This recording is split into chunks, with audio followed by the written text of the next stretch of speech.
Hi, Deb Boulay, August 29th, 2022, in the first of several videos that will speak about special education and specifically special education in the New Bergen Large City School District. So there's so many components, so many levels. Many parents have said to me that this is the most complicated thing to try and understand. And it's also very stressful for parents to try to understand because there's so many different answers to the same question sometimes. So I'm here to, in this first video, tell you the basics about what special education is, how your child would qualify for it, what does it mean if they are, and just basic types of information. The video after this will talk about what happens if they are eligible, what type of documents, legal documents, need to be produced to ensure that your child receives what they are entitled to. And then the tapes will go on from there. So at your leisure, you can look at them. This is where we start. So here we go. In Newburgh, students who are classified, who are given the designation of special education students, have a different name. They're called exceptional learners. It's just another name for special education. And when you look through Newburgh's website, you'll see that in the beginning, when you start to click, you'll see exceptional learners with spec ed in parentheses. And then as you go through it, it'll just talk about exceptional learners. Know that that means special education. So a student or a non-student really can be designated as special education regardless of age. So I'm going to break this into early intervention and then the rest of time. So let's just talk a second about early intervention. Let's say you have a child up to age 3 who has some qualities, behaviors that you suspect may require special education services. Even though they are at that early of an age, you can apply to the district that you live in this case, it would be Newburgh, to have your child tested by independent agencies at that early age to determine if your child is within one of 13 areas of classification in the state, and I'll give those to you in a moment. So for early intervention, again, up to age 3, where you would go is to the Newburgh site. I clicked under departments to find it, and it'll say exceptional learners, and you will scroll down and you'll see this number, 845-563-3487, which is your starting point. You would call the district and say you need to have your child tested. Now, where I found the actual details of how to do this was when I went to the Newburgh site and clicked on that search bar and I typed in registration and hit enter. And there's a section on the left-hand side that you scroll down that says registration info for early intervention and preschool special education. That is where you click, and there it's put into different categories. New families, new to the district, current families, and you just click your way through. And there's actually an online application that you can fill out that's going to ask you a number of questions about what types of behaviors. Maybe your child, you think their speech is impaired in some way. Maybe there's motor skills. They're tripping over everything. They're walking into walls. Maybe their behavior is an issue. There'll be a whole bunch of questions to guide you. And that the way in which you answer those questions determines what type of testing will be done for your child.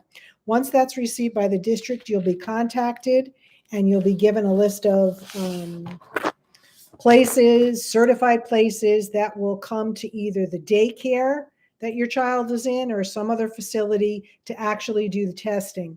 Once the testing is done, you'll be called to a meeting. It's a committee that decides whether it's early intervention or any other time frame.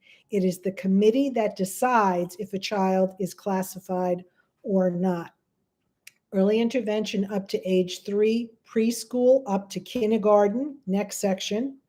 And then obviously kindergarten through grade 12 is a third section, but the process is really the same. Let me talk for a second about those 13 categories. New York State created this list of categories that kids can be funneled into depending on their individual circumstances, their behaviors, and the results of testing that I'll get to in a second. So here are the 13 categories. And you can find this, by the way, if you again go on to the website, and I went to the search bar again and typed in special education. And also there's a little icon on the right that you can click on. If you click there, up comes, I think 13 pages, 16 pages about special education. And within those pages is this list of 13 with more information. So here are the 13 categories: autism, deafness, deaf-blindness, emotional disturbance, hearing impaired, learning disability, intellectual disability, multiple disabilities, orthopedic impairment, OHI, known as other health impaired, speech and language, visual, and traumatic brain injury. Now, within each of those 13 are a number of different individual diagnoses, but those are the 13 main categories. So if after this testing, which in early intervention is done by this agency that you select, you get to select which one you want to have come and test your child. Or if it's later on and the student is in school, then the testing would be done in-house. Your child will have to fit into one of these categories. If they do fit into one of these categories and that testing deems it a need, then your child would be given either an IEP, individualized education plan, or a 504 plan.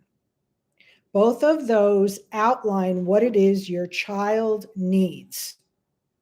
So again, just to make sure I'm really clear on this, any child of any age can be tested to see if they fall into one of those 13 categories, their diagnosis based on test results and also observations. It comes from many, many pieces come together at a meeting. And if your child falls into one of those categories, they are eligible for special education services in Newburgh. Those services can range. There's so many different things. I'll get into that on another tape individually by disability type of what you can expect. But that really is the process. Once a student is classified as special education, it doesn't mean that they stay classified as special education for their whole life. They can be declassified at some point if the services that they receive from the district have helped the child to the point where they no longer need the services. They can come off of the special education roster. And again, I'll talk about that a little bit later on, but that's how the system works. Now, where do they go if they are classified? I want to leave you with this information. Newburgh has a variety of settings, they're called.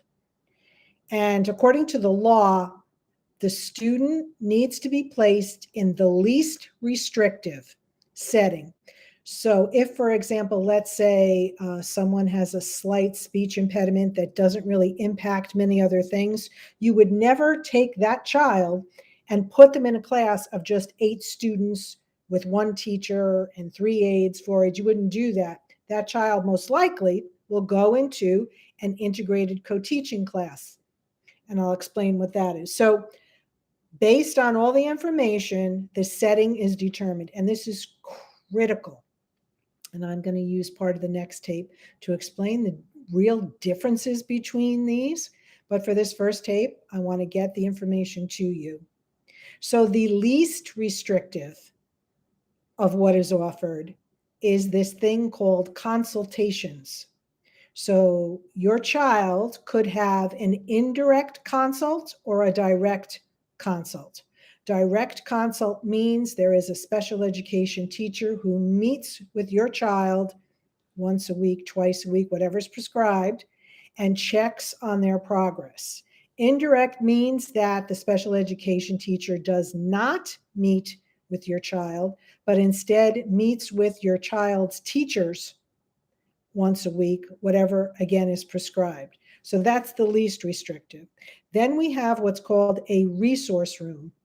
I'll explain what that is in the next tape, but I will say this now. It is not a study hall. That's not what it is. The next level would be what's called ICT, integrated co-teaching, an integrated classroom. It means there could be 30 kids in the class, and there are 2 teachers, one licensed in whatever that class is, math, and then a special ed licensed teacher in there as well. Again, I'll explain more on the next tape. Next, a 15-1.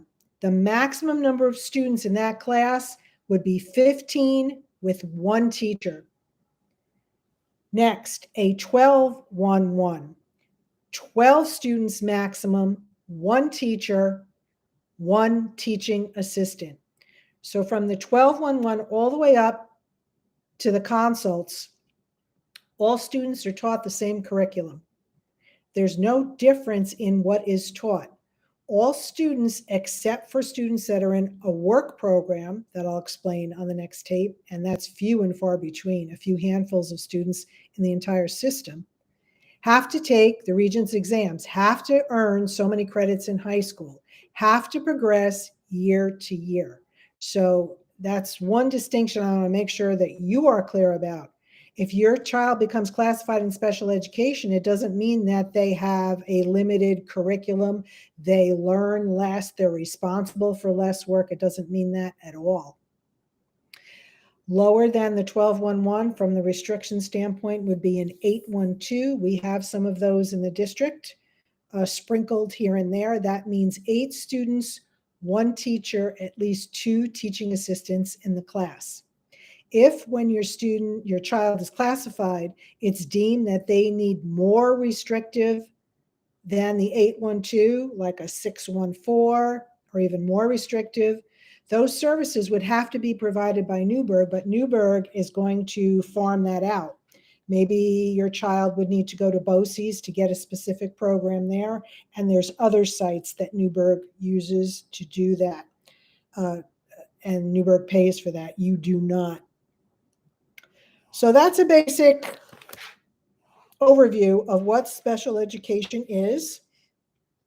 I might add that if your child intends on going to college, has a very specific career choice in mind, whatever modifications your child gets in Newburgh may not carry over to the college. The college decides what, if anything, they accept.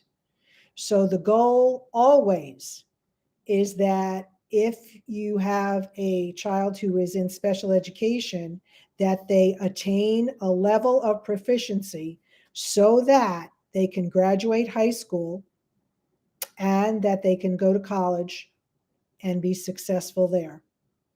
All right, that's the end of tape 1.